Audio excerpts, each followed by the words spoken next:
คณะผักหักฐานแผนกอุตสาหกรรมและการขาแขวงเก็บประสักเสื่อมซึมเอกสารสำคัญของผักวันที่27กุมภาพันธ์2026คณะผักหักฐานแผนกอุตสาหกรรมและการขาแขวงเก็บประสักได้จัดกองประชุมเผยแผ่เอกสารสำคัญของผัก4ฉบับคือ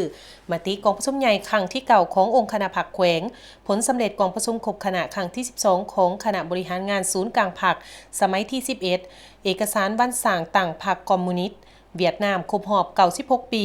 และเอกสารต้านการสอลาดบางหลวงกองประชุมจัดขึ้นอยู่ห้องประชุมสัน6อาคารรัฐวิสาหกิจไฟฟ้าลาวสาขาแขวงเก็บประสักโดยการให้เกียรติเขาร่วมเป็นประธานและบรรยายเอกสารของสหายประดิษฐ์วรรณรัศมีคณะประจำผักแขวงหัวหน้าคณะโฆษณาอบรมแขวงสหายศรีสุขพงษ์พิจิตรห้องประธานคณะกวดกาผักแขวงมีคณะผักคณะแผนกคณะหน่วยผักสมาชิกผักขึ้นกับคณะผักหักฐานแผนกอุตสาหกรรมในการค้าจำนวน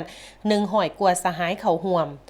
จุดประสงค์ก็เพื่อเฮ็ดให้คณะผักคณะแผนกคณะหน่วยผักสมาชิกผักที่ขึ้นกับคณะผักหักฐานแผนกอุตสาหกรรมในการค้าแขวงรับรู้เข้าใจ